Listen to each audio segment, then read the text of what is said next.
ধীরে ধীরে প্রকাশ্যে আসছে ইসরায়েলের ভয়ঙ্কর সব পরিকল্পনা আর ব্যর্থতার গল্প। ডোনাল্ড ট্রাম্প বারবার বলেছেন খামেনিকে হত্যা করতে চেয়েছিল ইসরায়েল, কিন্তু সেটা হতে দেননি তিনি। আদতে ইসরায়েলের টার্গেট ছিল আয়াতুল্লাহ আলী খামেনি আর প্রেসিডেন্ট পেজেশকিয়ান, কিন্তু ইসরায়েল তাতে ব্যর্থ হয়েছে। এমন তথ্যই প্রকাশ্যে আনছে বিভিন্ন আন্তর্জাতিক গণমাধ্যম। ইরান ইসরায়েলের 12 দিনের সংঘাতে হামলা পাল্টা হামলার পাশাপাশি ঘটতে থাকে একের পর এক ভয়ানক ঘটনা। জানা যায় এই সংঘাতের মাঝেই ইরানের প্রেসিডেন্ট মাসুদ পেজেশকিয়ানের উপর ক্ষেপণাস্ত্র হামলা চালায় ইসরায়েল। আল জাজিরার প্রতিবেদনে উঠে এসেছে এমন তথ্য।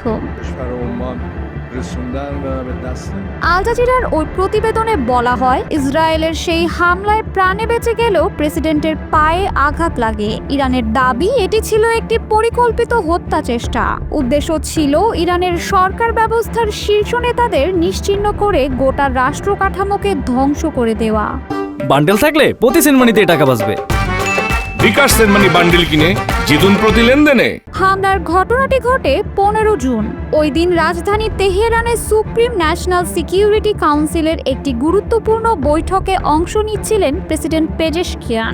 বৈঠকে সরকারের নির্বাহী, আইন ও বিচার বিভাগের প্রধানরাও উপস্থিত ছিলেন। ঠিক এ সময় পেজেশকিয়ানকে উদ্দেশ্য করে সেই সরকারি ভবনের প্রবেশ ও নির্গমন পথে 6টি ক্ষেপণাস্ত্র নিক্ষেপ করে ইসরায়েলি বাহিনী।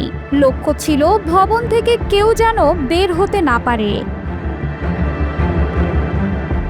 হামলার ফলে ভবনের বিদ্যুৎ সংযোগ বিচ্ছিন্ন হয়ে যায়, বন্ধ হয়ে যায় ভেতরের বাতাস চলাচল। মৃত্যুকূপের রূপ নেয় পুরো জায়গাটি। তবে আগে থেকে প্রস্তুত জরুরি নির্গমন পথ ব্যবহার করে প্রেসিডেন্ট সহ কর্মকর্তারা জায়গাটি থেকে নিরাপদে বের হতে সক্ষম হন।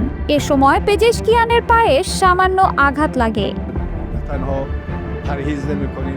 প্রেসিডেন্ট নিজেই এই ভয়ানক হামলার বিষয়ে জানিয়েছেন। গত সপ্তাহে যুক্তরাষ্ট্রের এক টিভি উপস্থাপককে দেওয়া এক সাক্ষাৎকারে তিনি জানান, আমি তখন একটি বৈঠকে ছিলাম, সেখানে বোমা ফেলতে চেয়েছিল তারা।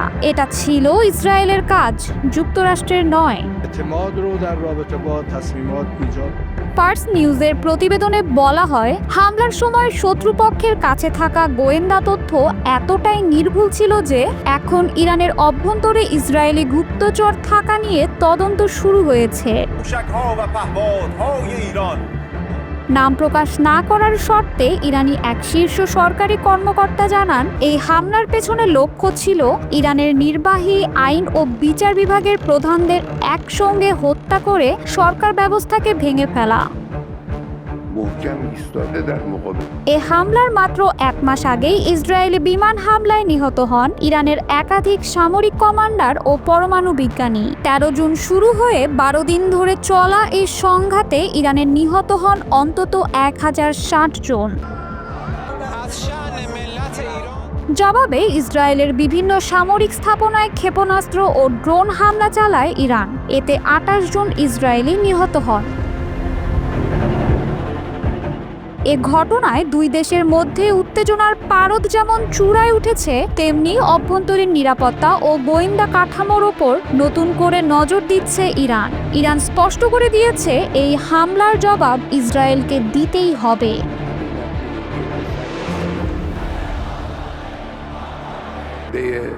برخورد به درگیری با این و اون نبودیم.